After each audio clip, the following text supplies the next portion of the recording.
So good, so good, so good. Everything you want for summer is at Nordstrom Rack stores now and up to 60% off.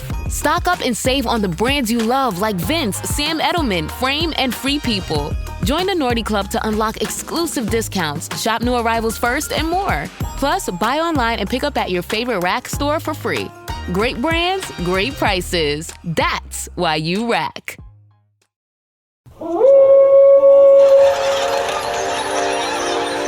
News team, assemble!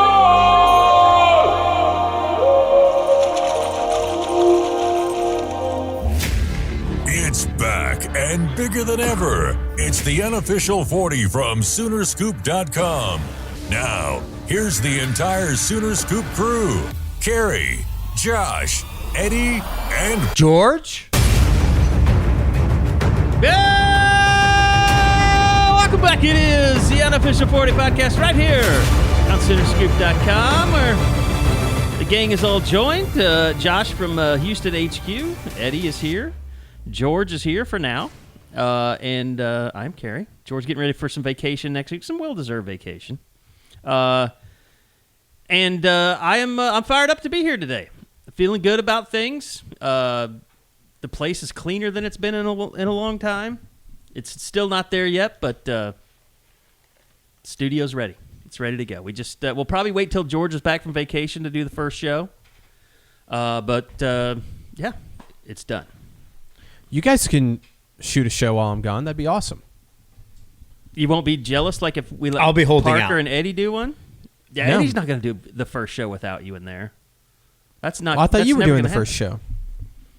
I think you guys should do an OG Unofficial 40 from the new studio next week on Wednesday. Give the people what they want. We could possibly do happen. Yeah, that. that might be Yeah, a good way that's to not a bad kick it idea. off. Yeah.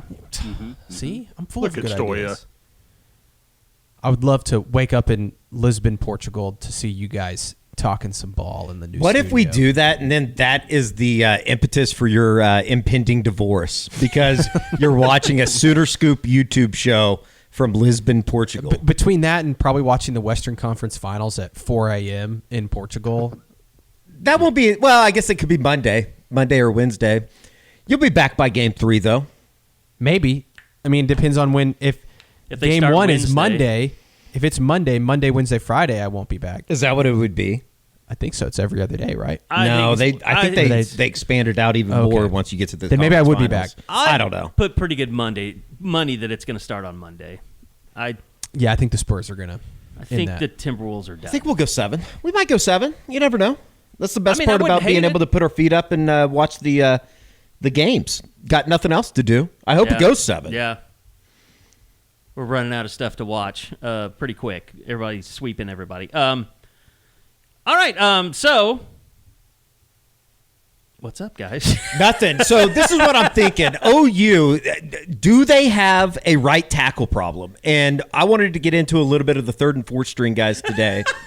No, I'm kidding. I was like, what are you talking It's about? May 13th. George and I were It's looking at May each other like, 13th. what bit is he doing right now? May 13th. I do have a couple items. Shout out Hillary Duff, Sports Illustrated swimsuit edition. How did she look?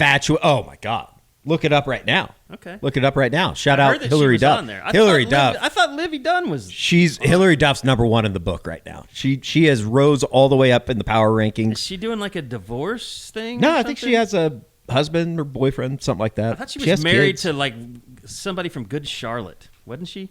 That kind of sounds right, actually. Why does that sound familiar? I don't Yeah. know if that's And I correct. think Cameron Diaz is married to the other one. From Good Charlotte? Yeah.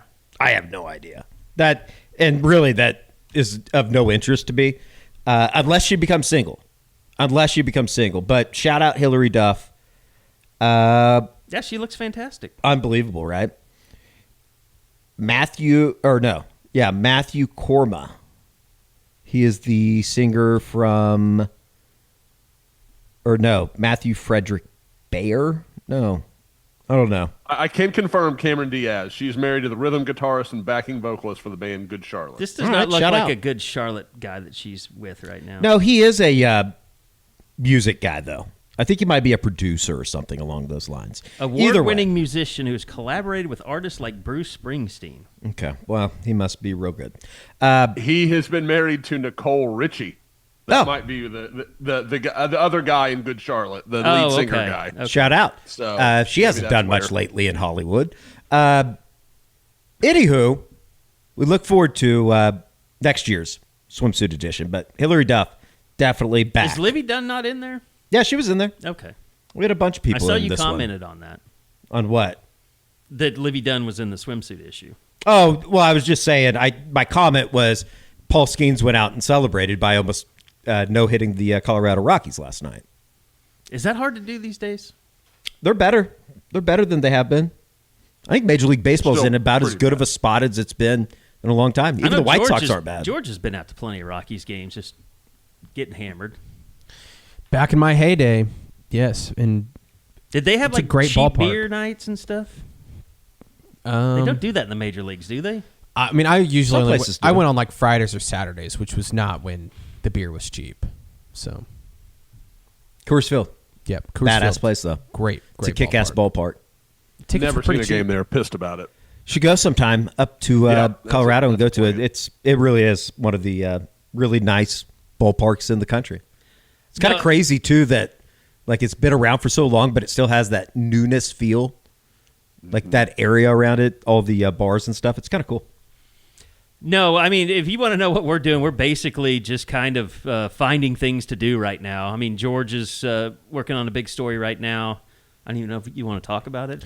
Yeah, I want people to read it, so I feel like this is a good opportunity to kind of promote it. But yeah, I talked to over the last, week or so, 10 agents in the industry that each represent at least one OU player. I think combined, the 10 represent like over 200 players in college football. And of those 10, 8 asked to be anonymous for this story. And it basically just was asking them how OU operates as a front office.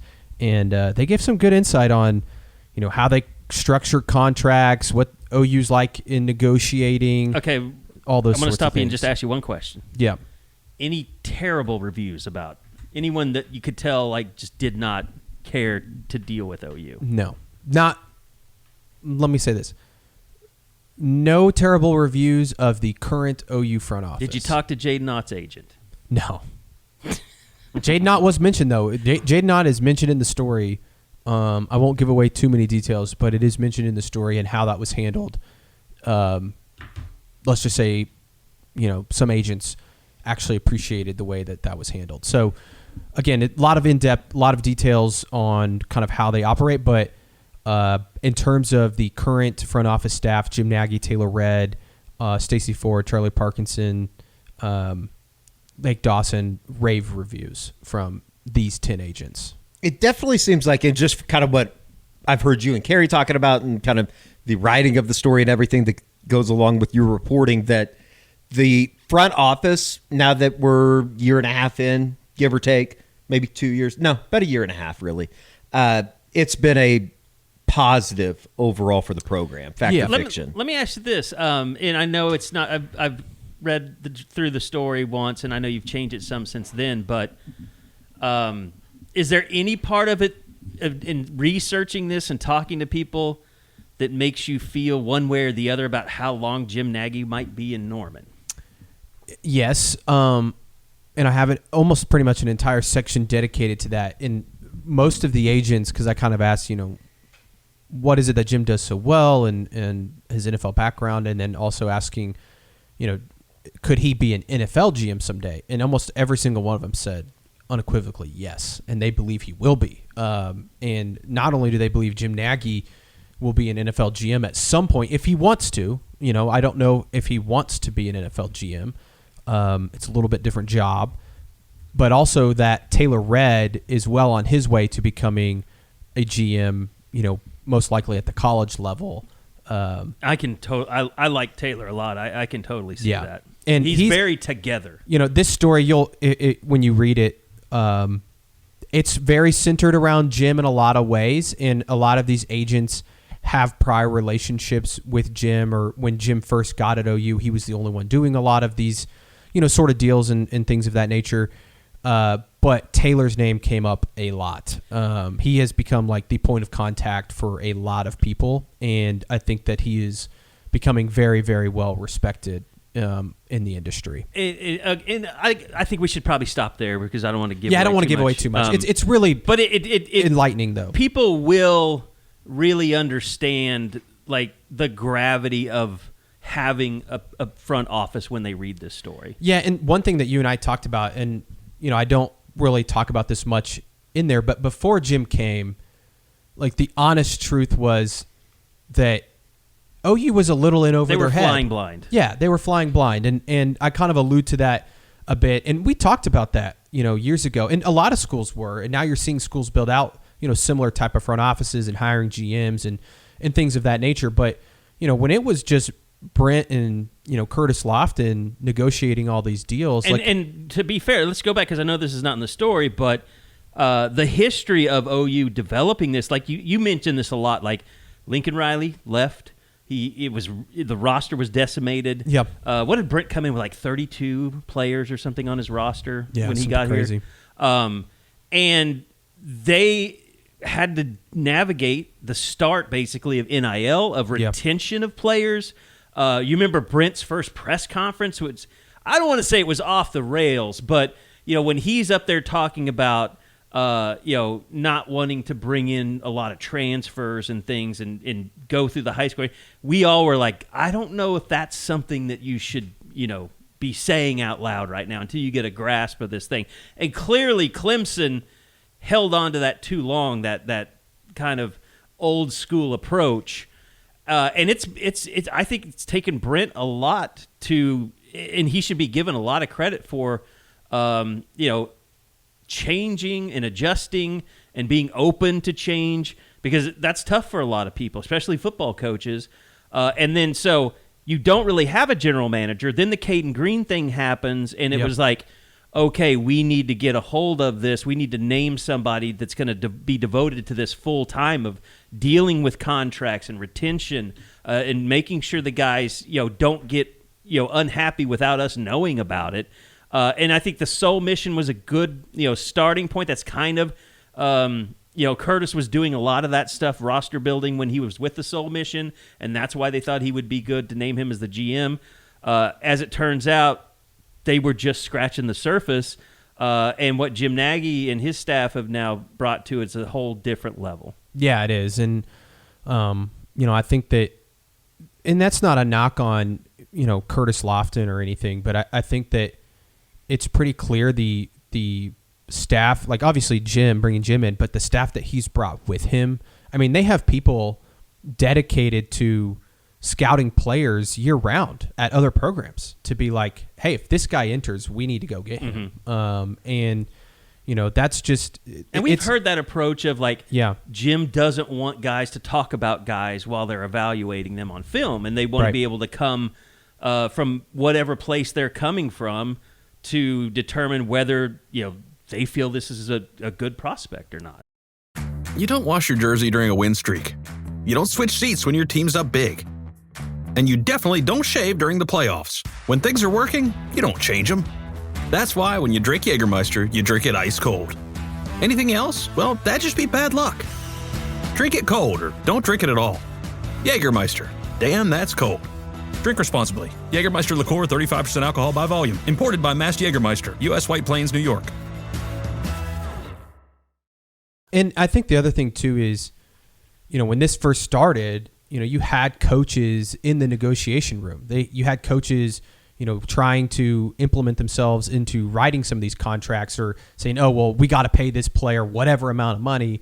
And now it doesn't work like that, right? Like, the coaches are still very much involved, and they want to say, and like, hey, we got to go get this player, like all those things. And they're very involved in the recruiting process of, like with Brent going out to see Cole Sullivan. Right. Like all of that, like, is still pivotal part of it. But now all of a sudden Brent Venables isn't the one in there going like, okay, how much money do you need, Cole? Like, they have a process for that. They have, one thing that I thought was interesting, and again, I'll stop giving away some of the story, but like, and they've talked about this publicly, but they have values placed on players and positions and where they view them on the depth chart, and they stick to those. And I think that's super important, especially when you're dealing with, revenue sharing and NIL money and how much money they have, which, I include. I'm not going to give that away, but I include in this story how much this roster is going to cost this next year and where it's coming from and those sort of things. So really fascinating story. It was cool to get to talk to a bunch of these agents just kind of on some background stuff.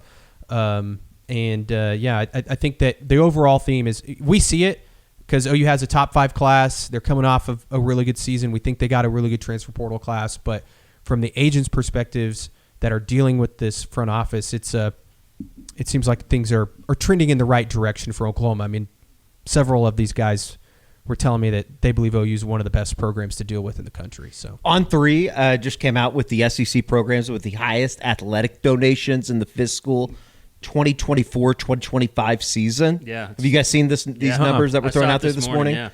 Yeah. Georgie, I think we know who number 1 is. Texas, $167.7 million. OU's not far behind that, right? OU, you remember where they landed? Gosh, I was looking at the fiscal report just the other day. They were number 3, right? They're number 3. Yeah. 92.9 million, basically. Just under 93. It's 92,923,000. Does that give? Because I know the newsletter I read this morning gave how much of that was devoted just to the football program. Is it on that? Which was 60-something million, right? 56, I think. 56. Okay. That includes 92.9 in athletic donations, according to AL.com. That includes 52.5 million specifically for football, which was 3rd in the SEC. Tennessee is number 2 at 110.6 million. Alabama, there's a big drop off. I mean, it's Texas 167, Tennessee 110, OU 92.9, and then Alabama is actually 4th at 66.7 million. LSU's at 65.7 million. Yeah. I mean, that sounds right. And I did some research for this. Mississippi State 6th. Jeff Lebby getting the bag. Just kind of surprised about that. Yeah, one thing too in this story, I didn't put this in the story, but Ole Miss, they were having some issues, I think, when it comes to NIL payments. So Also ex-head coaches. The least amount of their concerns right now with Martin Luther Kiffin. I like the name that they've been calling him. My God, I didn't even know that was out there. Oh yeah, the LSU Ole Miss game on September 19th. It could end up turning into a full-on riot. It's gonna be awesome. It's let me say this too about Kiffin. Glad I'm not going to be in Oxford. Am I wrong, Josh, or was Ole Miss the king of the transfer portal 3-4 years ago? They were getting everybody. There's no question. It was. This is such perfect Lane Kiffin. He throws a turd in the punch bowl, and then it's oh, I'm sorry, I didn't mean it like that. You know what you did. You know exactly what you did. And the idea. I just love the idea of Baton Rouge as this bastion of equality where everything is equal and good and everybody's treated fairly all the time. I'm what are we talking about? It's crazy. Well, he did a whole E60, didn't he? About how much he loves Oxford. Yeah, and it was yes. It was basically it basically cleaned up his entire image of all the crap that he's done to himself and had done to him, and made it out like I finally found a center to my life, and now I'm at home at Ole Miss, and I know I have perspective on life that I didn't have before. And it was it was you felt okay, I kind of like this guy now. He's getting it. He's figured out that he was a giant douchebag, and now he sees it, and he's turned himself around, and then this happens. The whole thing. See, he's a scumbag. I'm on the other side. I like douchebag Kiffin. I prefer douchebag Kiffin. I just don't like it when you leave your wife and you're dating. Oh, I think she hitting left on college girls, and she dated him probably because he was. No, he's around. A scumbag. Yeah, but I think that he is in the Bruce Pearl. I'm trying to think of other examples. I know that there's definitely some football ones out there that I think he's pretty upfront. I know that he doesn't present himself like that, but I don't know, Josh, what do you think? 8 out of 10 people would poll and say that Lane Kiffin's a little bit of a scumbag. Guys, and I'm going to say something. I'd be interested to hear what you all think. I feel like Nick Saban had this reputation about 20 years ago. Was kind of a shithead. Not like in the same ways, but was largely disliked by most of his peers. I think he was a hard ass. Yeah, I think I think it's a different. It's a difference in being a hard ass and being just a straight. Like I don't think scumbag. anybody thought Nick Saban was a bad guy, right? Oh, I can remember. I know of a few that definitely did. Like Slick Nick was a very common refrain. So, and again, and some of that is probably born of envy, which is not the case with Kiffin. Josh, Like, I we do think know there's it's plenty different. of things that happened that Nick Saban knew about that he was like, Yes. oh, I don't know anything about that kind of stuff. Like, Yeah. you know, Julio The Jones dog painting a charges car throughout the and Alabama stuff. Yeah. parking lot, Yes. that kind of crap. Yeah. What I find fascinating about all this, and I'll be there, is in less than 2 weeks is SEC spring meetings, and circus all of that's these gonna be. coaches have to be in the same room every day for 3 straight days. You should start a rumor before you go down there that Lane Kiffin was fucking Rossini. How much do you think we'd have to pay Rossini to make an appearance? Just walk through the lobby one day. Oh God, I don't know. I wouldn't want to pay that. We couldn't afford I'll it. go She'd walk through. She'd be I'll wearing dress in drag. unofficial 40 gear through the lobby. Oh, my God. That'd be elite. No, but and then I guess like Steve Sarkisian has beef with Pete Golding. Like, Yeah, I don't know what's going on. That had more to do you with like guys- he was just taking shots at old Mrs. Academics, I guess. yeah. I heard there was some recruiting stuff on the back end of that. Maybe there was some comments made to players they were both involved with about Sarkisian's past. Yes. I do. Oh, And from I- the old I- Miss side of I- things, I- And I think from Golding, Josh. I think when they Yeah, were at yeah, that Alabama was what I was together, told. Josh, that Golding was a little bit of a ball buster with some of that stuff, like and Okay. Sarkisian. And you know how people are when they're, I don't know, what would you call that? Like in therapy or not therapy, but like Recovery. recovery. Yeah.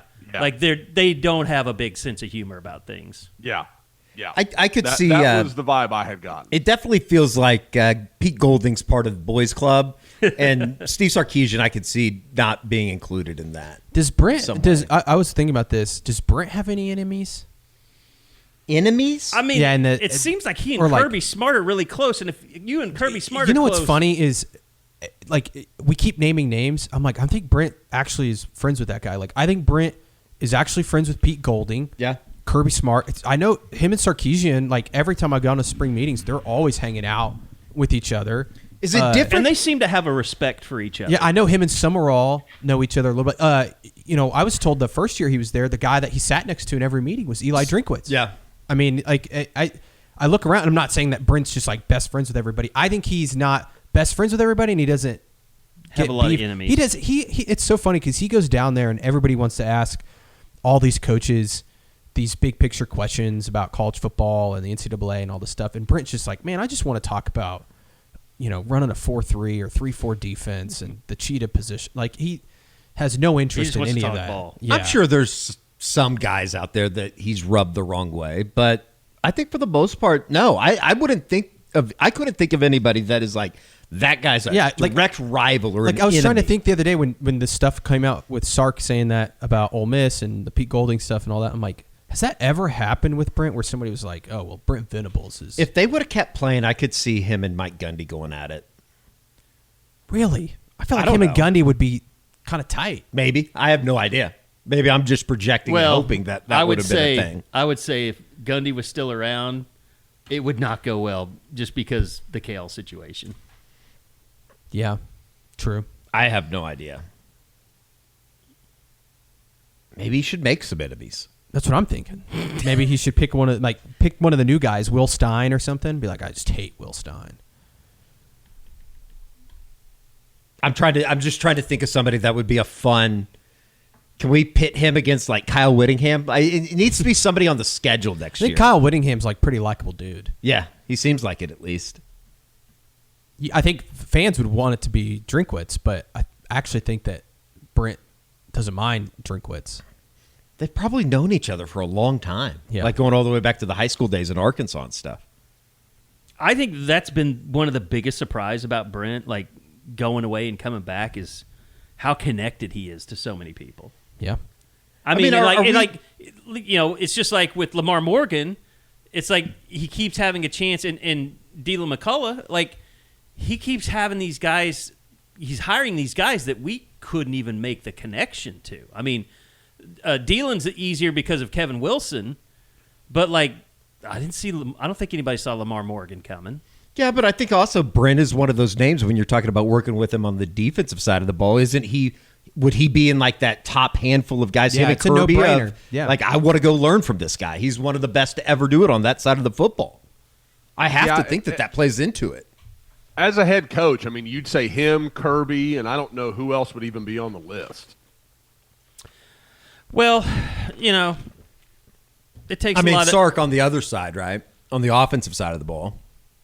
No, that's why I'm just talking about purely defensive guys, like that kind of thing. But yeah, but I mean, I want to talk about Eddie's vision here in a sec, but it does seem like Brent is closest to the guys that are kind of seen as stars, like coordinator stars, like Kirby Smart, defensive whiz, Steve Sarkisian, offensive whiz. I mean, it just seems like he's in that. He gravitates toward guys that are really good at what they do. Because like you said, he wants to talk shop. He wants to talk football. Yeah. And I think he's probably one of those guys that when he's all shop. I think that's why he gets along with Pete Golding, too. Yeah. Is John Summerall, is he calling his own plays? That's a good question. At Florida? I like Summerall a lot. Seems like a great dude. Yeah. He had a funny tweet. He tweeted about the Golding and about the basket weaving. Yeah, basket weaving. Something about I'm glad to be at a school that offers underwater basket weaving or something. Well, I think what all these guys could use is maybe just to feel a little bit better every day. Maybe Steve Sarkisian and Lane Kiffin, maybe they need some peptides or something. If you're looking to drop weight, boost energy, or you just want to feel better heading into the summer, Cody Drugs got you covered. They offer multiple custom compounded peptide-based weight loss options, including popular GLP-1 medications and performance-focused peptides that help you recover faster, burn fat, and stay sharp. Also, don't forget Cody Drug. If you're in Oklahoma Med Spa or longevity clinics, they want to team up with you. CodyDrugRx.com. They want to deliver high-quality peptides quickly, safely, and with top-tier service for your clients. And so, look, while you guys individually or if businesses out there want to help people chase a better feeling day, lifestyle, whatever, visit CodyDrugRx.com to learn more and see how you can get started. Cody Drug. Don't forget personalized medicines, and they're built for champions like all you guys listening out there right now. Eddie Radosevich is here with great vision. Maybe he knows. I know everything, Carey. What's going to happen in Ole Miss LSU this year? What's the first thing that's going to get thrown from the stands, do you think? Probably. Can you go like on Kalshi or one of those predictive markets? Oh, I'm and sure like that you bet can. Like the first thing that's going to hit Lane Kiffin? I mean, From honestly, the stands? probably be a dildo, Carey. I thought the same thing today. Some type of a sex toy. Yes. Life looks different at every age, Suitor fans. Whether you were born a boober or little suitor, Enjoy Vision provides personalized... What? Everything okay, Josh?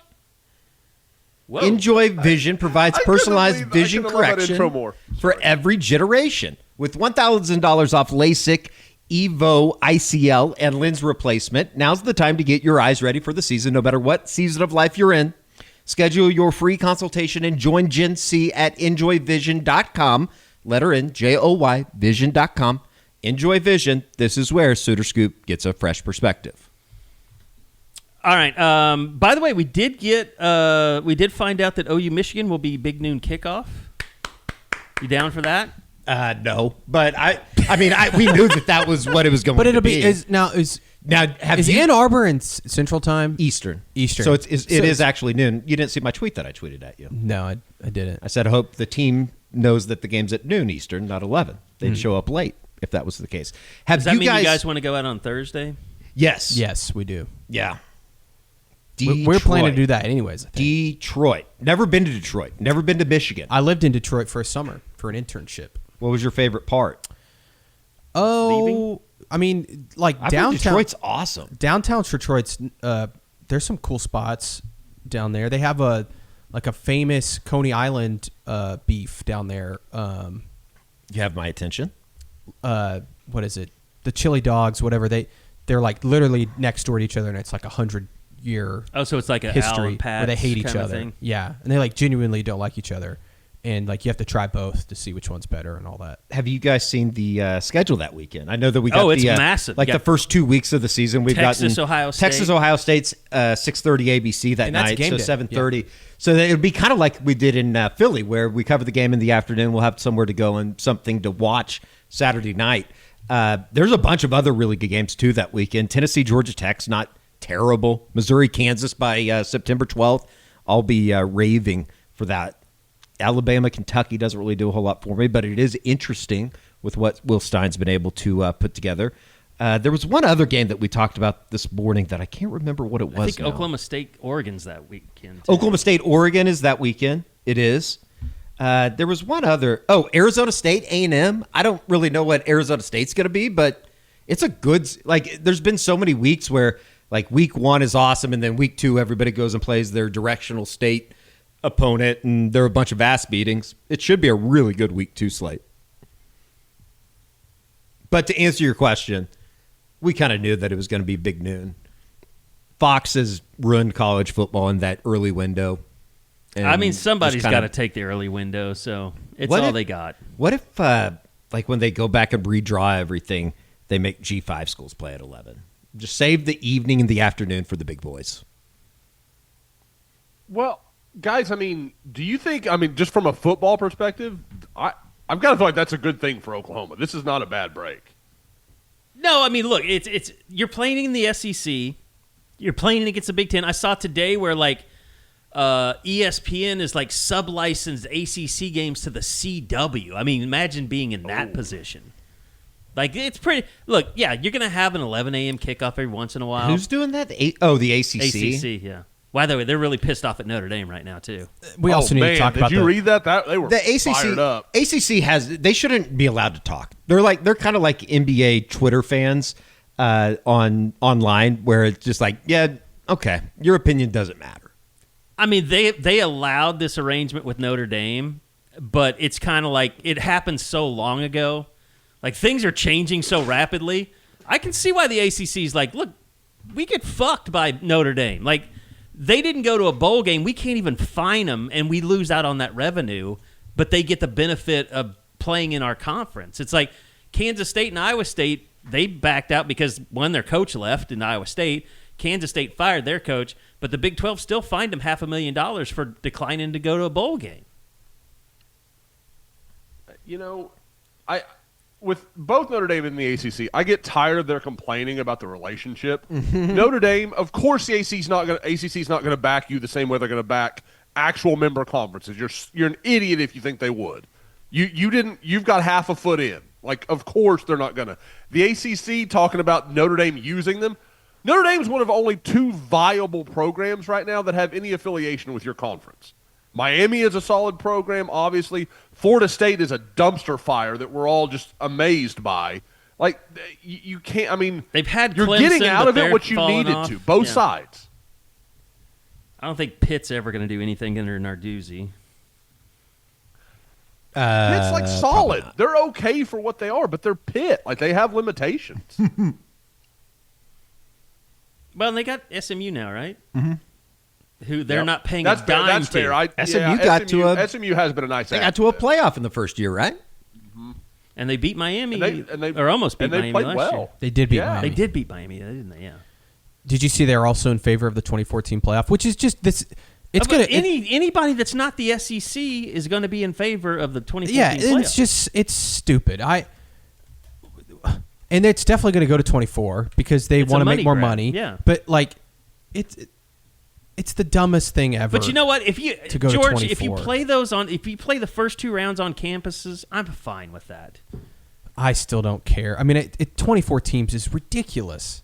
We're getting to a point where we're going to devalue the regular season. Yeah. We have And to. I always thought that was stupid, but 24. When is Ohio State going to play a meaningful regular season game in a 24-team playoff?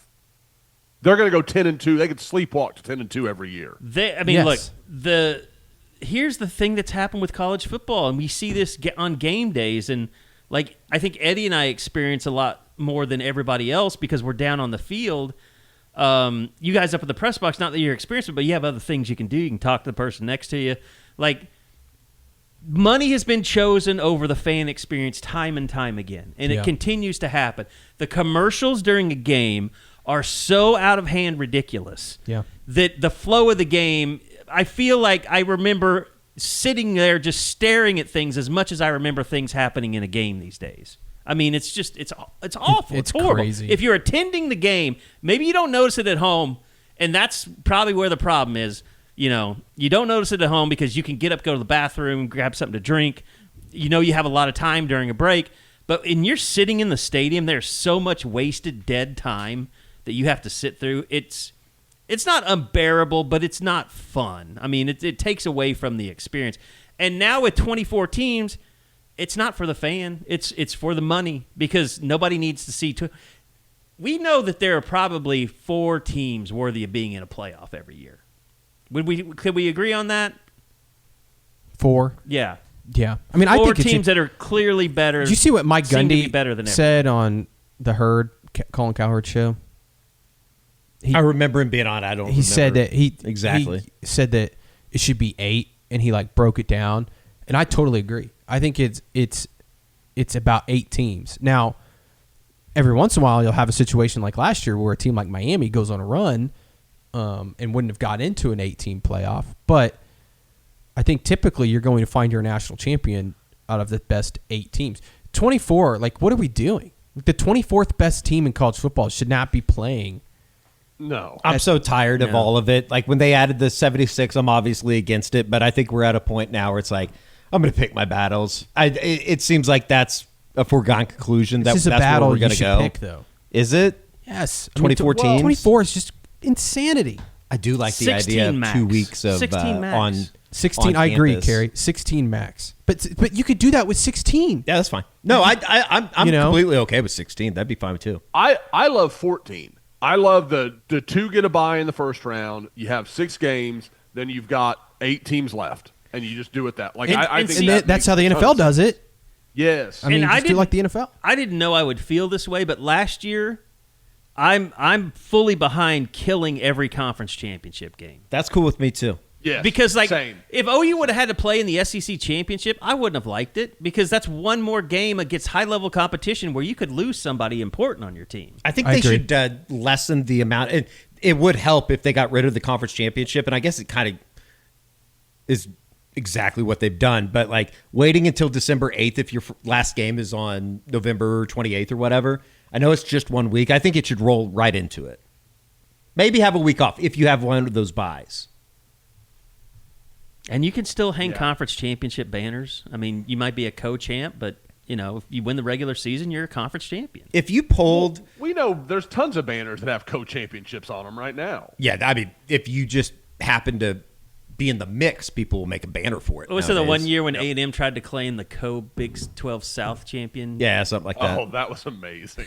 Do coaches really care about conference championships? If No. it's Like, at in the their end of the day? contracts that they get a bonus, Yeah, they do. but Sure, sure. But genuinely, I don't. You know, think like they the phrase around here used to always be like, win the conference and everything, it takes care of itself, right? Do people actually care? I mean, or is it just get to the playoff and then you try to make I noise? think 10 years ago, people cared. Oh, 100%. 15 years Yeah, ago, it- it was a big 100%. deal. 100%. It mattered before the college football playoff. Now does I mean we've heard coaches say they don't even want to play in it. Yeah. Well, guys, and that's the thing. Like, I don't know. Like, with the coaches putting forward that they were advocating for the 24 or whatever, I think coaches think that's going to save their jobs. Like, oh, hey, we made it in the playoff. The math is going to change in the same way we're talking about conference title games changing. It's going to change on the playoff. Like, getting in as the 23 seed is not going to mean the same thing as it did when you got in as a 4 seed. Like, But it's you just have to not- think- Kentucky but basketball it's not the doesn't same. care about getting to the Sweet But 16. Josh, they care about getting to the exactly. Final Four. Well, it might okay, care but- about just getting to the tournament. But you're talking about a blue blood. I think though, like it doesn't change the math for somebody like Oklahoma or Texas or some of these big schools. But the Missouris, which Drinkwitz has been Drinkwitz wants it to go to like 36. for a place like Missouri to say they made the playoff, those people I pound agree. their chest all day about that. I agree. You know, even if they would are the for 24th a year or team. two, and then they'd start crashing. I don't know, out of the playoffs Josh. over and over. They wouldn't care. Those programs It'd be don't like, have- well, hey, we can get here. Let's go farther. But those programs, Josh, they lived with Gary Pinkel for 15 years. You know, I mean, they've always been an average program. Like, they're not going to suddenly just because, like, if anything, they're going to be like, oh, well, now we're a great program because we're making the playoff, even if it is 24 teams. Hey, let's do it this way. OU basketball, if they make the 76 next year and they're the 74th team, does that change how you feel about Porter Moser? Well, no, but I think Same thing. if it had been 76 the last 5 years and they had made it all 5 years under Porter, I think we'd be talking about him a lot differently, and we'd all be like, oh, okay, like they're making the tournament. Like I think that we would have a different opinion of it. Man, I don't know. I mean, I don't think feel like many of us would but be happy about everybody's it. Different. Well, you don't know Yeah. ball. It's just like you're not competitive. You're a non-competitive entity. Like sooner or later, your fans are going to recognize that and be like, "Well, hey, we've gotten here. We clearly can do that. We need to get the right guy in here that can take us farther." I agree, Josh. They'll eventually get to that, but it gives them a longer runway. It gives an Eli Drinkwitz or whoever a longer runway to be like, well, I've made the playoff, and so but then maybe they can get over that hump, and so fans keep continuing to come back to. It's definitely something that they would use on the recruiting trail. Hey, Yes. we've made the 100%. we've made Yeah. the playoff the last 4 years. You can help us get to the Sweet 16 or get to the Elite Eight. But or whatever again, you wanna call it. if it's Oklahoma and they're just constantly making the playoff, but they're like the 20th team or 15th team, eventually, OU fans are gonna be like, what the hell are we doing? Well, I mean, I've decided 16's my cat. I think so too. Yeah. And I don't even think it should be 16, but that's if it were to go to 16, I'd be like, okay. But if it goes any higher than that, that's just ridiculous. Yeah. I mean, The problem with 8 is the G5. Like you can't like. That's you're gonna have to include G5 or you're gonna get sued. And that's where I'm just. That's an I've- entirely different conversation, Conversation. is it not? 100%. Like if in G5 shouldn't be in and at we've- all, in my We've been opinion. saying this for a decade though on this podcast. Like I think, and I've been pretty adamant about this. Like a school like a Tulsa, they are selling their program on, hey, we can make a playoff and make a championship run. No, you can't. Like it's not going to happen.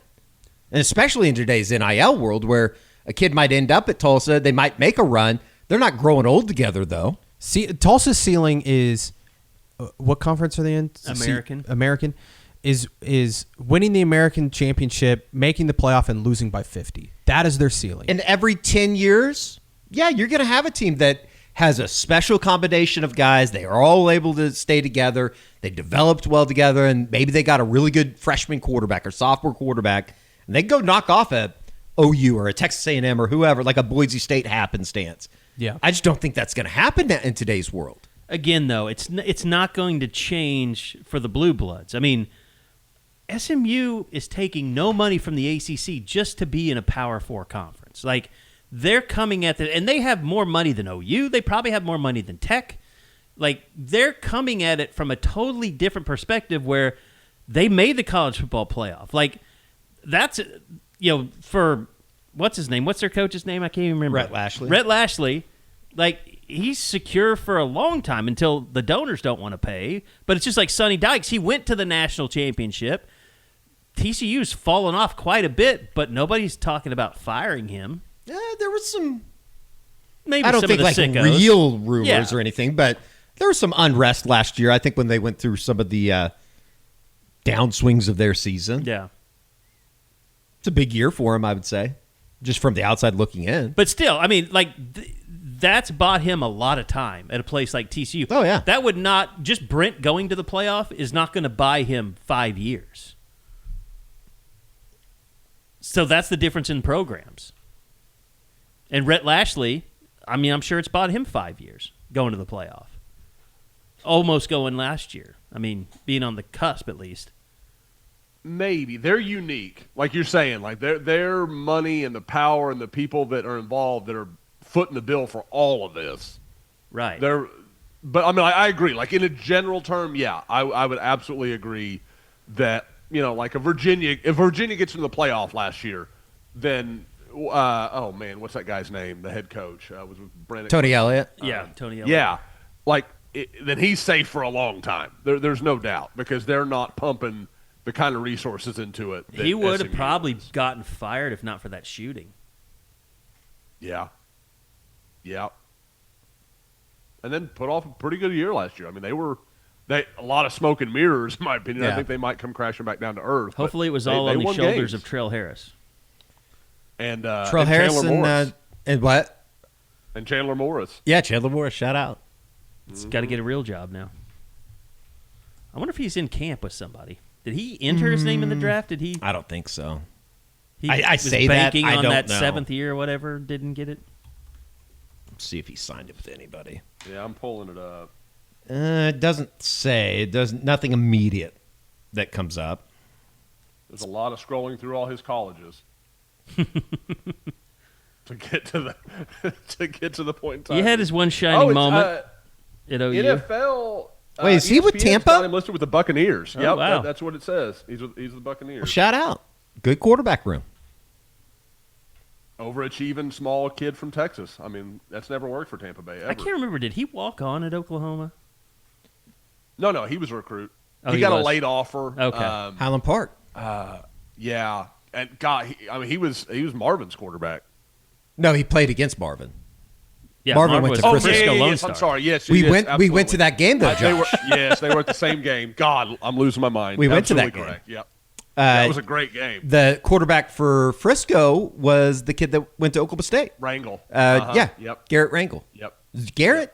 Rangel. Justin? Rangel. Yeah. I think Garrett's right. I think he was a Pretty sophomore sure on Yeah, it that was Garrett team, on Rangel. Yeah, he was Marvin's young. team. Chandler Morris was Wasn't it Stephen Jones' son that was a quarterback for Highland Park after that? Before. I think he Before. was before Chandler, if I'm not Okay. mistaken. And I think took them to the state title that year, if I remember. I think they right. won it that year. Yeah, I think that's right. All right. I know Parker is planning a trip next week to go out to Florida. Josh, I know you talked to. I guess we need to talk about Jamison Roberts because he's getting a lot of pressure from a lot of people, even though he's committed to Oklahoma, and you've talked to him recently. Yeah. We spoke on Tuesday evening. You know, he's, for those that don't know, Oklahoma's quarterback commitment. There's been a lot of, not really from him, but buzz from schools like Georgia, Ohio State, several schools kind of making their way to go see him. You know, Georgia's OC Mike Bobo went by and saw him earlier this week. Talking to Jamison last night, he seems very locked into me, you know, because sometimes you get these things where kids say that, and then it's like, you know, but in this day and age, you don't ever want to close it. He didn't really leave himself a lot of wiggle room. He sounded very locked in with Oklahoma and talked about how much he loved when the staff came out. You know, again, for those that missed it, Todd Bates, Miguel Chavis came out with Ben Arbuckle and John Kuzieski I think it was early last week, if I remember correctly. And kind of were just all around Saraland and really it was funny to listen to Jamison. And, you know, for those that are not members, go become members because there's a story up on the site. And he talked about Chavis because for those, God, I keep going for those that don't know. One of his teammates is Keone Snipes, the defensive end from Saraland that's committed or that has no U offer. And I kind of thought Miguel and Todd Bates would just be with him the whole time. And Jamison was like, no, they'd go watch him for a little while, and then they'd come back and they're like yelling and they're talking to him the whole time. You know, they're so it was interesting that it wasn't like, okay, they segregated in different ways. They went, you know, with the DNs and the quarterbacks were with Arbuckle and Kuzieski, but it was, you know, like again in the article he'll talk about it where he mentioned, you know, getting to talk with Arbuckle and Kuzieski after like different looks, you know, when they're doing one-on-ones and that kind of stuff, and just kind of why'd you see this? Why'd you react to that? So I thought that was kind of interesting, him getting kind of an idea of what it's like as as an OU quarterback in the future. Kind of like a Gruden camp situation. Yeah, it was. It was a unique kind of thing where I hadn't really heard a guy talk about it at that length, kind of, you know, getting to sit down and speak with them a little bit while practice is going on. It seems like with Jamison Roberts too, like on the surface, you read the headline or whatever, it's like, oh, maybe OU should be worried, but it certainly should have expected it. The kid's really, really talented. Other teams were going to come after him. B, it does sound like that's good news for Oklahoma. Yeah, and I've told Jamison I want to talk to his head coach at Saraland a little bit because and Carey brought this up early in the week, and it's a really good point is, Oklahoma was in really early. And, guys, we talked about this while it was going on and all the recruiting reports on the podcast about the level of certainty that OU seemed to operate with. From the minute they were around Jamison Roberts, they just acted locked in. There was no other options. Guys, the kid that came in that same weekend, the Dane Weber kid, he got invited to the Elite 11. I mean, so that's a really good player that Oklahoma was just kind of like, we're good. Like, we like Jamison. And so I think it says a lot about him. And, again, when now Ohio State, who we know – Ohio State's got a quarterback commitment. Like, they have a guy but are out looking for another one. And the other kid's kind of like, well, I mean, I love Ohio State, but I gotta make sure I'm still kind of wanted here. There's a lot happening. Ohio State's making the power play or trying to make the power play for the Trey Taylor kid? Yes, they are. They are definitely shopping around a little bit. That's the impression I have. Kind of figuring out who's going to be interested. And for again, Trey Taylor is the Nebraska commitment that is from Illinois. I went and saw him, a couple years ago, and he moved to Nebraska. Yeah. This could be a very he moved to Omaha situation here. Yeah, he's in Omaha. So that would and it's been super active recruiter for Nebraska, so that would just be a real punch in the gut for Nebraska if Ohio State pushes that and can make that work. Josh, I'm curious. I don't want to take away from Jamison Roberts. We can finish up here, but so it's basically Ohio State, Alabama. Are they're making a push here? No, or I can't remember who the schools were for Jamison. The in-state school that Jamison was always really interested in was Auburn. Okay. Auburn was always the one to kind of like he grew up a fan. There was some connection there. They worked hard on it. They tried to make that happen. I feel like saying, and I know I should be like selling the story and that kind of stuff, but I think there's other angles of the story that are interesting.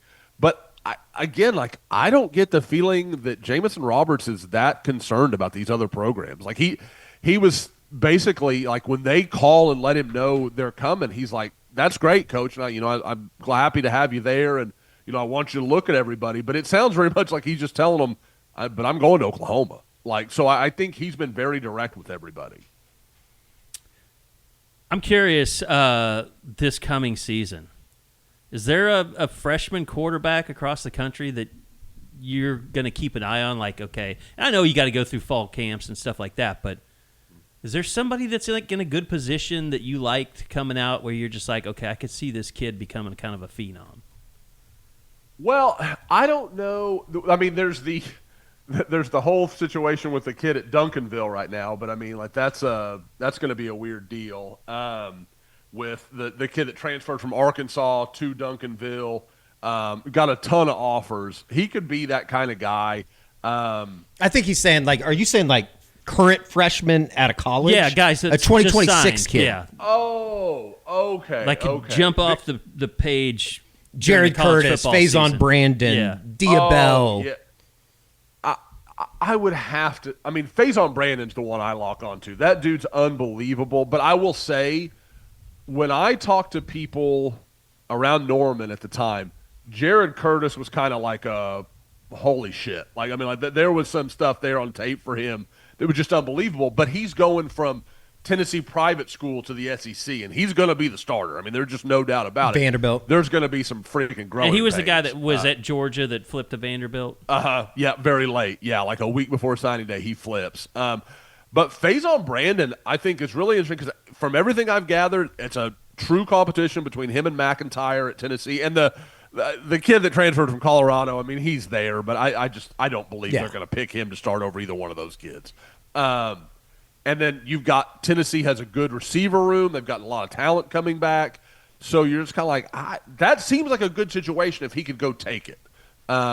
It's just going to, but you look at it, Josh has had a good run with quarterbacks. I mean, not like that's a huge surprise or anything, but even guys that people weren't, I mean, people act like Hendon Hooker was like this obvious thing. Hendon Hooker, he left Virginia Tech and everybody's kind of like, I don't know. I don't know if that guy's that good or not. and then goes up and, makes a decent run at the Heisman that senior year at Tennessee. I mean, is it crazy to say that of all those true freshman quarterbacks, like Bo Bentley, obviously he's not, you hope that he doesn't have to take a lot of snaps this year. He kind of is in the mix, though. He should be able to step in and be one of the top producers from that quarterback class. Yeah. When it's all said and done, obviously. Yeah, there's no question. Now, I will say, guys, a name that has been thrown around a little bit is the Tate Reynolds kid at Clemson that we saw at OU's camp a few years back. I think he's really impressed some people from what I've heard early at Clemson. Now, is it enough for him to just go be a true freshman starter at Clemson? I don't know about that. But it's interesting. The other guy I would say that I kind of can't believe I haven't brought up because he's from an area I'm very familiar with, Keyshawn Henderson at U of H. I mean, that guy is being handed the keys to the castle. And, guys, I mean, Willie Fritz is just one of those coaches that I don't think people around the country respect how good he is. Like, he will get the most that's available out of that kid in year one, and he is a freakish talent. Josh, I know coaches have been getting out on the road and things, as you talked about earlier with Jamison Roberts and the visits. What's kind of stood out to you about either offers that have come out? And I know there's even been some talk about adding still to the 2027 class here. Yeah, I mean, I think that has been a little interesting, guys, because, when Gus Corsair left, not left, but just kind of became a non-entity for Oklahoma, there was a feeling for me and kind of some of the people I talked to that, like, I don't know if Oklahoma's going to go after the sixth offensive lineman. They offered the Corey Laga kid from the Chicago suburbs. I've heard that they should kind of know. He's mulling over the chance to take an official visit. I think we'll probably know a verdict by the end of the week on that situation. And there's been a couple others. Parker talked to Josh Christensen, the kid from Oregon that Oklahoma offered. Yeah. I think he's kind of let's see what happens. Let's see what the numbers look like. But it wouldn't shock me at all if he takes an official visit on like June 12th or something when they kind of have maybe a clearer picture of what their numbers are going to look like. But what I like is they're continuing to evaluate 27. This was something that I thought Bob Stoops was so great at. And, Brent was obviously part of those staffs, but they were always good at finding those guys that emerged as seniors or kind of came on late, were late bloomers, whatever you want to call them. They were great at that. And I like that Oklahoma's still doing that, looking for maybe 2 to 3 guys they could add later on that hey, we just have a scholarship available. We've got room on the 105. We're going to add somebody. We're just going to make a move and see what we can do here. So I really like that. But what you can really tell is how much like Oklahoma feels confident about where they are in 27. I know a lot of people have kind of said, it's early. Some of these big money schools haven't come in yet. We'll see what happens. And sure, stuff happens. Like OU will lose commitments. I've said it all along. It's going to happen. This class, as it's currently committed, is not going to be – not every one of these guys is going to sign with OU. It's just mathematically unlikely. But I think the way they are pursuing 28s, 29s, it tells you where their head is at. They are already looking forward. They're trying to set up 28 so they can get a big run and kind of do exactly what they've done in 27 where, hey, we got a bunch of early commitments. We're going to try to create some solidarity there and then, add pieces as we go. We also found out as we were planning travel on last week that Desert Ridge's spring practice ended on Friday. So it always goes that way. But I can just about – I mean, Carey, I feel like you're always having to be like, oh, I spent some money on the studio. This might be an expensive travel year, buddy. I'm going to have to see Seneca Driver in Kentucky. Almost certainly have to go to Arizona. Going to have to go to Mobile to see Jamison Roberts and hopefully Jalen Scott. So there's some flight travel coming. You might have to stop here for photography boot camp if I'm going to spend all that money. Just you need a little refresher, maybe. Mm-hmm. Yeah, never bad for me. That is absolutely fair. All right. Anything else we wanted to hit on in recruiting? We'll be doing a full recruiting report with Parker tomorrow. So whatever we didn't get to today, we'll definitely be getting to. And look, you guys know having Parker here really strengthens our recruiting coverage. The recruiting reports are better than ever. Josh has someone to nerd out with, which is great because Eddie, George, and I don't have to pretend anymore that we. That's not true. Well, that's hurtful. That's just hurtful. Eddie's still part of it, yeah. So George and I. I will say, just kind of, for those that are unaware, like we're only about a little over 2 weeks out from camps and stuff. Like that we're first not week of June. far out. Like it's coming pretty rapidly. And I'm less than 2 weeks from being around Oklahoma and going and seeing the Cooper Hackett's and the Caden Pennies and even some young guys that I'm really excited to get a look at, because I think as much as we talked about 27, I don't see another class like that on the horizon. But when I look at 29 around the state, there's some really, really interesting guys in that group. And then, in 28, we're going to get some pictures of Camion Compton Nero in a Wasso gear for the first time ever. That'll be a unique look. Seems like it's a full-on like war up there amongst the high schools in Tulsa right now. It feels like it is bubbling in a big, big way. It's crazy. I'm going to be interested to see Compton Nero, like how he fills out being in a 6A program like He's that. going to be a badass. He's a monster. Okay, so basically, we're around. we're going to be doing content and moving to the new studios here very soon. So Diamond Sport heavy coming up over the next couple of weeks. Tennessee coming to Oklahoma City. It always coincides with Josh and his return. Like all the Diamond Sports going on. Softball, obviously, with the Norbit Regional starting on Friday. Binghamton, Michigan, and Kansas. That's a 2:30 start for Oklahoma on Friday afternoon. And then, baseball, Thursday, Friday, Saturday. Bricktown, Tennessee, final weekend of the regular season for OU. So looking forward to all of that. Also, George, a little activity with the Owen Heineke stuff? Not really. There was a report out there. There's filings like every day for this thing, so I'm not going to just put it out there every single time. It's a lot of procedural bullshit that's going on. How's Mary Quinn Cooper? I don't know. I haven't Probably spoken just to her. being a boss. It's a paperwork battle at this point. But there was something due yesterday, and it's what has been due. Since the last time I reported. Their appeal, basically, in writing. So what happened was the NCAA filed their appeal before the journal entry from Judge Balkman and Heineke's legal team, which they have 30 days from the hearing to file that. The NCAA filed their report before that legal order was issued. Yes, and so they filed the wrong. That's where it came from. They filed the wrong paperwork. They just submitted the summary order, which is not the same thing. Bunch of legal jargon. Anyways, they had till May 11th to correct it. Well, Heineke's legal team and Judge Balkman still haven't done the journal entry, so the NCAA did not have the opportunity to refile a new appeal before May 11th. So now the NCAA is like, hey, the reason we're not filing anything today is because we still aren't able to provide this thing. Eventually, Judge Balkman and Owen Heineke's legal team will have to file the journal entry. It's getting delayed at this point, but whenever they do that, the NCAA will file the right appeal to the Oklahoma Supreme Court. Now, the Oklahoma Supreme Court can throw out this particular appeal that I'm talking about that they filed incorrectly. They probably will just say, see you later. But then the NCAA can file the correct appeal. Now, the Oklahoma Supreme Court could also just say, we don't care. We're not dealing with this. But all in all, the whole situation's still in limbo. It's a paperwork battle at this point. There's a ton of filings, and it's just kind of a wait and see situation. It is, like you said, it's a paper fight. Yes. I know a lot of people don't care. We try and stay out of the weeds in some things, like what's going on with this Nebraska and CSC stuff. I mean, I don't know. It's a lot of interest to people.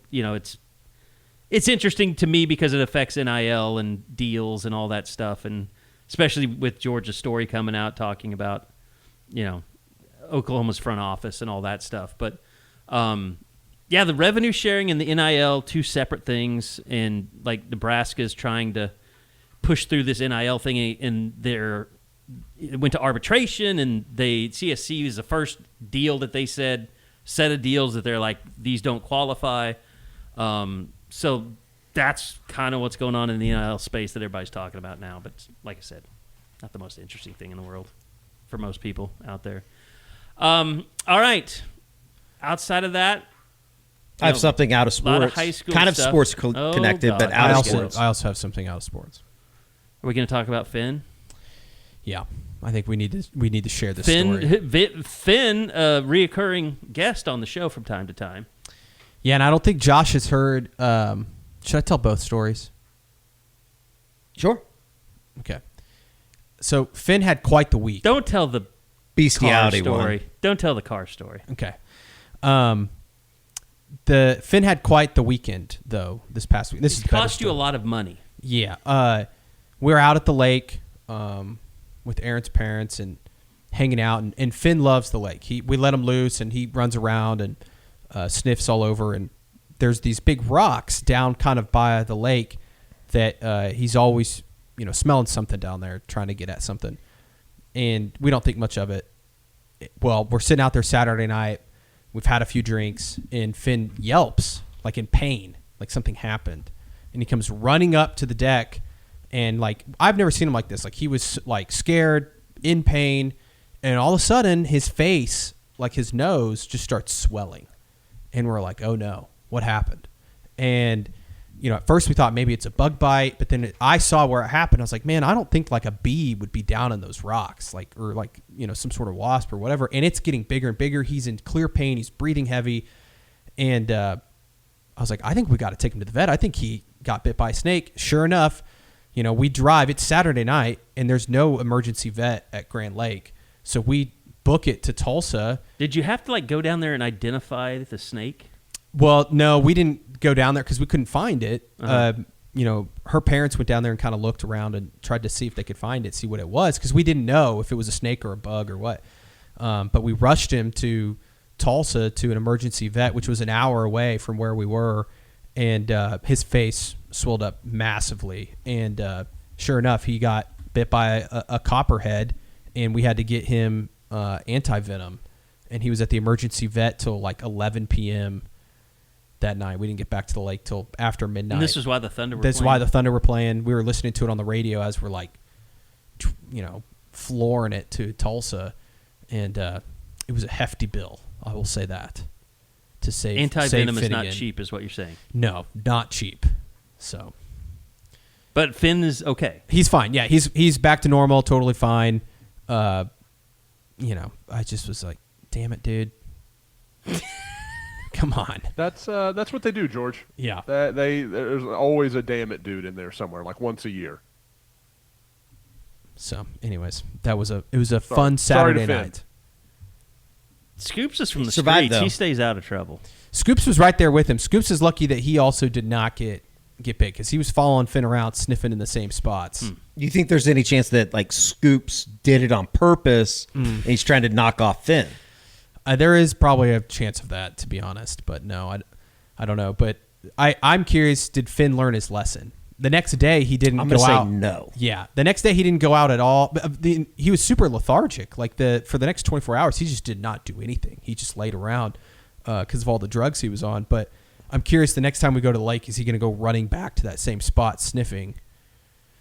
And if he does, I'm going to be very upset. So, but he might be immune. I mean, now. are you upset or are you proud? Because he's clearly brave. He wants to he wants some revenge. He I don't wants want some payback. I don't want my dog to be brave anymore if it's going to cost me that amount of money.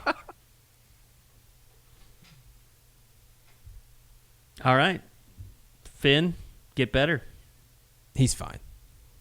Well, it just gives him a reason to bark at stuff more, probably. Yeah, he didn't bark for like 2 days though, so I was like, man, he's really down. And then Maybe that's how you get him to quiet down. You just kind of threaten. You get like one of those Get a rubber snake, snakes or yeah. something. Do you want this again, Finn?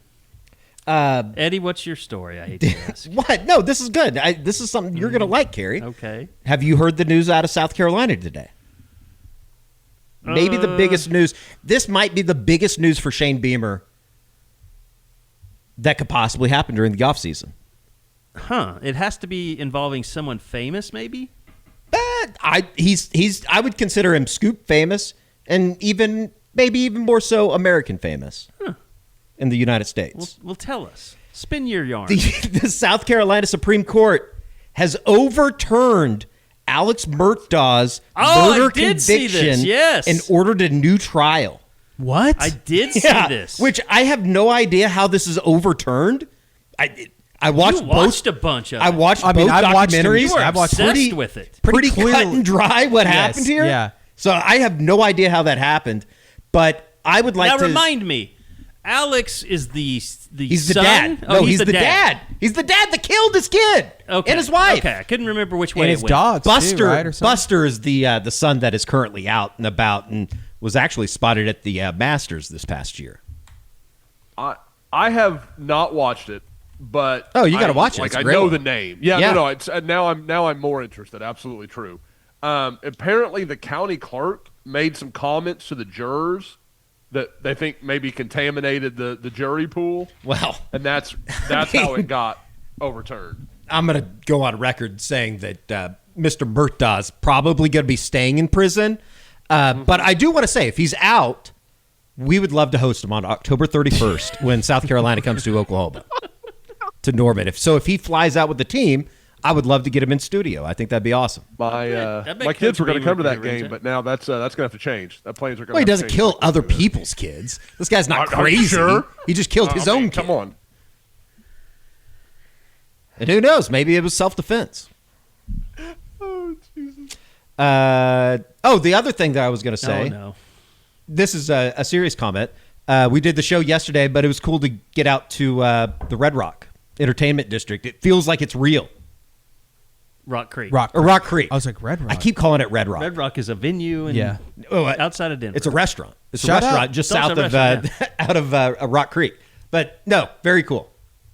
Yeah, it looks like it's gonna be awesome, and Yeah. it's cool that it's finally getting done. Finally happening. Did you get the feeling that Porter and Jenny will be here? They felt like they would be here to play in that gym. I think Jenny will be. I don't know about Porter. Yeah, I thought about that as they were talking about it because they're still we're 2.5 years away from this really, I think, coming to fruition or being built where they can actually play. I'm glad you brought this up because I do have a comment on this. You know this, Eddie. You mentioned it. I was obsessed with the city council meetings while all this was going on. So I would stay up late, and it went well into the night. And It was well past midnight on the wasn't so one much particular night. the subject matter or whether it was going to pass or not. I am just fascinated by these people that go to city council meetings and have to have their 2 cents put in.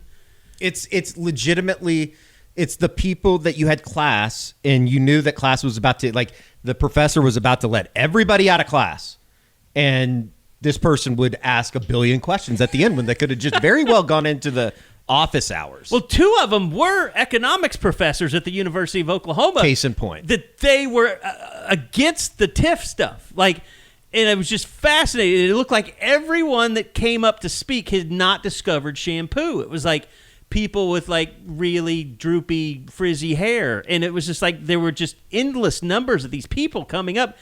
And it wasn't even like the Chad Kroger guy, I'm talking about, TJ and Chad, the podcast where he goes to the city council meetings. Yeah. The guy's out in L.A. It wasn't even entertaining from that standpoint. It was just, I can't believe that most of these people exist and that they vote in the numbers that they do to defeat everything in Norman that's, fun. But here's my rant. Got to kill the homeless. And watch I'll those. say it for you. I said they'll step in front of your car on Porter. You don't have to do a lot of work. Joe Castiglione would go to those, and he would sit through them, and they would not get to him until 2 a.m. And it was unbelievable. And Jenny Baranchik went, and Porter Moser went, and I'm sure KJ Kindler was there at some point. I can't remember. But they would have to wait till all of the people, all the citizens got their time, and it was usually hours and hours and hours of these people just trolloping up there and just spewing nonsense, and then they'd have to have the experts come in and say, everything that you people have said is wrong. That's not how this is going to work. You're not going to, the schools aren't going to fall apart, all this stuff. But Joe went to those meetings night after night, representing the university and athletic department. To not let him talk yesterday, to have a moment, and I think Roger Denny gave him, from the video you guys showed, Roger Denny gave him the proper amount of respect about how much work he had put into that. And you look at our board, the people that criticize Joe for carrying the water and all that stuff, he put so much. It kind of pissed me off that they didn't let him just get up there and have a say. And I don't know whose decision ultimately that was. He wasn't even part of the photo op. Yeah, didn't even get to. He should have been lifted a shovel. I mean, He should have been They one did. of the guys And I will holding say the they did show. after the ceremony. They let him go do it, but it was like, man, not even up there. I with mean, the coaches he hired. Yeah. The president that he worked for. You know, even if it's pissed me alongside off. Roger, I don't know. It was very odd that he wasn't included more. I think he was only mentioned once in some of the speeches. It was bad form, and it was upsetting to me. Because you're right. This would not happen without Joe C. Like, this new arena entertainment district would not have happened. And I mean, the number of times he reached out to you and me just to let us know what was going on. Yeah. And the votes that were happening and what this meant and what that meant, and he stayed positive throughout the whole process. And you guys know me, like, I was back and forth on this. Like, eventually, after watching all the city council meetings, I was just like, we cannot allow just miserable people to stop any kind of progress in Norman. And that's kind of how I feel about it. This is progress for Norman. I love Campus Corner. I love downtown. I love kind of the vibe of Norman, but it doesn't have to be just that. We can have something exist out on the highway that's not car dealerships or armories or car lots. I mean, or Cracker Barrel, like National, like Outback Steakhouse. Like, it can be better. Like, Norman can be better. It doesn't have to stay the same. So I became 100% for it. I've lived here longer than I've lived anywhere in the city of Norman. Called it home longer than I feel like I have the right to stand up for Norman. So, you know what? Joe did a good thing. He worked his ass off on it. I wish they would have given him some time to at least, bask in the glow of all the work he put in. And that's all I got to say. So I would say, too, and I don't know this. You guys could tell me if I'm just completely wrong. I could see that being a situation. They asked Joe if he wanted to be a part of it, and he said no. True. I don't know that for a fact, but I could see how that could be somewhat awkward for him to be thrown into that. yeah, That's just that was something that, that's a possibility. as you were talking, And I Carey, haven't that asked Joe I about maybe it. thought about. I have no idea. Yeah. Well, it's happening. It'll be fun to see it It's as gonna be it goes awesome. along. I know you guys learned that there's a P.F. Chang's now in Norman yesterday. Yeah, I think that whole University North Park area is really, really cool. Like I think it's been a positive for the city of Norman. I stopped there on the way to Oklahoma City to get dinner sometimes. Whether Yeah, it be I mean, like, Chipotle or Cava or wherever. Well, and I think the people in Norman look at it like, oh, well, everybody at Ed Noble moved over there, so now Ed Noble's a ghost town. Like, no, it's not. I mean, they still have stuff open up. I mean, people want to be where the foot traffic is, and it's more over at University North Park than it is on Ed Noble. I also like this idea. I know this has come up like during the, I guess the fight to finally build the entertainment district. People act like Norman is just like this big metropolis that it's like Los Angeles to try to get across. And yeah, like there is a lot of traffic sometimes, especially on like game day weekends or big weekends around here when a lot of parents and stuff are in town. It's not that bad to have to like drive from Ed Noble, on I-35 up to North Park, or even from here. Yeah. On Campus Corner. No, Norman itself is It's a small town. Yeah, I haven't been there on a game day in a long time, as is well documented by people on the corner. But neither is Joel Heinrich. I come to Norman a fair amount of times. The only people that think that is truly like traffic and hard to get across are people that have never lived where there is legit traffic. Like, Houston. awful traffic. Here's Norman. Yes. Norman's biggest We're problem. outside the loop, Josh. Norman's biggest problem is nothing in Norman. It is from 19th Street and more to Indian Hills Road in Norman. That's the big on I-35. That's the biggest problem with Norman. Is you guys know you drive here every day. If you don't leave at a certain time to go back to Oklahoma City, it's going to take you an hour instead of 20 minutes. Yeah, but that's also like I don't know. I remember going back to like Hefner and Rockwell or wherever, or Hefner and 122nd, like growing up and going back like during college and thinking like, God, I can never remember the traffic being like this. It's just part of the process too of getting bigger as a city, or bigger as a state, more populated, all that kind of stuff. You have to admit, like up by 44 off 235, No, it's a they've done disaster. they've done a great job up there. Oh, with yeah, the yeah, yeah. traffic, with Yeah, yeah. the exits and all that. And once everything gets done, it should be much better around here as well. Like, I know there, if you're coming down here over the summer months, if you're coming bringing a kid to camp or something, just avoid Lindsay Street. I would say just avoid it just entirely. There's other ways to get where you need to be. Come in on Sooner Road, 12th Street. Yeah. I don't even know how long it's going to be down, but it just seems like it's going to be a disaster. They better get that shit figured out before football season starts. Well, you talking about on Lindsay? Yeah. Well, and then you have Jenkins, too. I mean, like, what a terrible idea that was to start when they did. Yeah, they're at least, it feels like getting closer and closer to that being done. Yeah.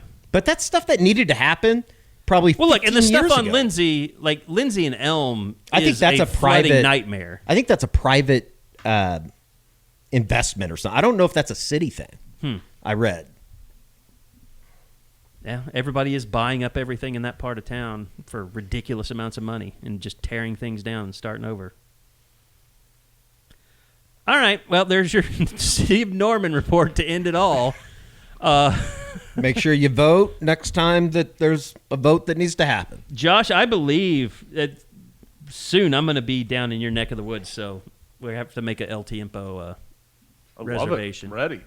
Yeah, that We got to just get let me you know. non-Zoomy, get you a real connection. Oh, okay. We're getting serious now. I got you. Mm-hmm. All right. Anybody else got anything they want to get off their chest before? It's just a great time to be a Thunder fan. I have found maybe this run has been more enjoyable than last year just because I'm a little bit more arrogant when it comes to the Thunder. Certainly respect the Spurs and what they could bring in a Western Conference Finals, but just the meltdown, outcry, narrative-filled Twitter mentions of any NBA fan that's not a Thunder fan. Like, I think that people tweet it to like try to dig at Thunder fans. I love I love all of it. It's unbelievable. I feel like you've gone into overdrive. Like George was there first, but now you've made it like your life's mission to just go after. Well, these people need to realize, like, crowd, and it's so good. I love it. I love all of it. I have to turn it off though. Like I've tried to now. I'm really trying to avoid like bringing attention to some of them, but it's hard because some of it's just idiotic, and it's clear. Like there's nothing that I could say or you could say. And we see this in college football and even on the message boards all the time. I think it's just part of sports, but there's nothing that you're going to say to convince Luka is the savior 27, 34, 75 that SGA is a better player than Luka, which I find to be funny that people try to do that. Yeah. And I think the other part too that you have to realize is people like that. I think some of those people that tweet these things or in some of these like podcasters or whatever, they're only like, I don't even know if they truly believe what they're saying. They're just saying it because they know it's going to get so much attention. It's going to get into the and they're NBA getting paid, echo chamber. Yeah. So it's just like I've tried to ignore it and just enjoy like how awesome this team is. Like that's the funniest part to me is when people are like, this team's unwatchable. I'm like, man, I love watching this team. Like they play such a fun brand of basketball. Like it's mind blowing to me that some people say that. And I think that they're mostly just saying that to get under like people like me under my skin. But man, it like watching Jared McCain come in and just knock down threes is awesome. Electric. Or AJ Mitchell just hitting the most absurd shots. And then to see Daryl Morey get fired, it's been incredible. And I will say again, I respect the Spurs. That's one team that I respect. That's Eddie. That's what I was going to say. Like this Western Conference Finals, like, is this the most possibly anticipated series? We're not there yet. Like, don't jinx it. We are. I mean, they're not. They're the better team. They're clearly better than Minnesota. I think we could go 7, maybe. Like, is this like Warriors Cavs, like 2016? Like that level of like anything could happen. Like I mean, these are just two generational kind of groups of talent. The thing that sucks is if they get past the Spurs, I think the Knicks are pretty good. Bring them on. I mean, Knicks could be a tougher out than the Pacers a year ago, but then the Thunder are a better team. Oh, I don't. I mean, maybe. Like I see what you're saying, Carey, because they've got like wing defenders. Like they can do some stuff with the Thunder defensively. No, it's going to depend on sure even the Spurs can do just what OG's status is, and obviously everybody's going to be paying attention to what J-Dub's status is. But if the Knicks don't have Anunoby, it becomes a little bit tougher of a challenge. I think for them to compete with anybody that comes out of the West. I tried to extract some J-Dub info out of Nick Gallo this morning, but he was too professional, too much of a pro. He's playing. I think we all know he's going to be ready. George is trying to trade him. Could have played in like game 4. Like I feel like they just were like, we don't need you. We're not going to do this. Yeah, I don't know. I really don't know. I mean, I think they'll start with him in the game 1 of the Spurs series if they play. Dub? Yeah. Anybody thinking he's not going to start, I just don't buy that. Agreed. Dub's going to guard Wemby. Like, he'll be the one guarding Wembanyama. Double big? That's what they've done all. Am I the only one that I want to see some Caruso on him just for the visual of it? Yeah, but I'm saying in the starting lineup. Piss out of Wemby. I'm saying in the starting lineup, agree. it's Dub. Yeah. That's how they played it this season when Dub played. So I think it'll be Dub, and then AJ will just play more minutes off the bench. I know everybody points to Chet, but the only thing I like when Chet's on Wemby is it feels like Wemby loses sight of just playing. He loses his shit. Yeah, they hate each other. Yeah, like he's trying so hard to go at the other flip side of that though, Josh, is when Wemby's guarding Chet totally loses sight as well. Like he forces stuff where you're like, what are you doing, Chet? Let's not do that. Biggest thing for them Chet is going to get 10 or 12 a game in this series. I'll feel great about that. Every time Chet dribbles the basketball, I'm like, no, please don't. Yep. Just be a spot up shooter. With his head. There's just no way to say it doesn't. We'll see.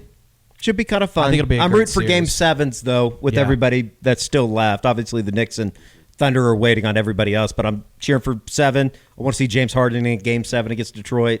And obviously, I want to see Minnesota take it the distance and get to a Game 7 against San Antonio on Sunday. James Harden, Game 7 in Detroit. Like, I can't think of a worse scenario for James Harden to be living in. I mean, there's no great strip clubs in Detroit, I don't think. I kind of think there's a chance Cleveland wins tonight. We'll see. Tonight being Wednesday. Maybe not, though. Just got an email that Kendall Wells was named a top 10 finalist for the 2026 USA Softball Collegiate Player of the Year Award. Bang, bang. Checks out. Should be interesting. It was crazy to hear Patty after the game on Wednesday at the SEC tournament. She's kind of pulled back since saying that they need to practice until their hands bleed, but she was so pissed off after they blew the 5-0 lead against Georgia last week in Lexington. It's going to be interesting. I mean, good draw for Oklahoma, I think. That's just what I've been told. I know nothing about Binghamton. Michigan was the last team to get in, and Kansas. And it would be Oregon in the Super. Mm-hmm. And if they were to make it to OKC, who would be their first? Who's the 6th They would seed? play the 6-11, which is Florida, which might have to play Kennedy and Texas Tech because Texas Tech's the 11 seed. So if Texas Tech wins the Lubbock Regional, they'll go to Gainesville for their Super Regional, and 6-11 would play 3. So that's kind of the outlook for OU softball. I've heard that Kansas has a ton of Oklahoma They do. girls on their They team. do. But,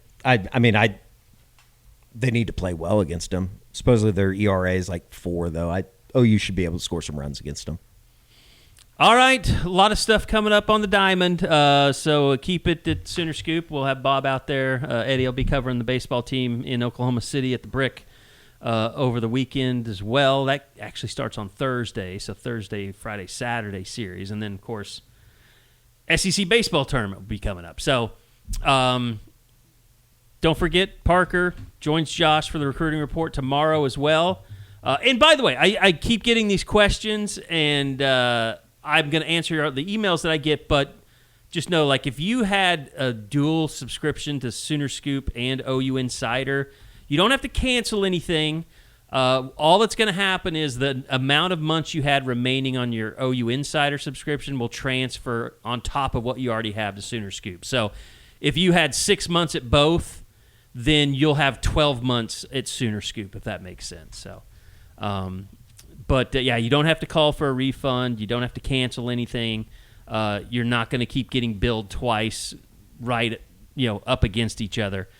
We're transferring your months, and then you'll just get billed one time for Sooner Scoop, hopefully for eternity. That's going to do it, and appreciate everybody listening in. We'll be back again next week.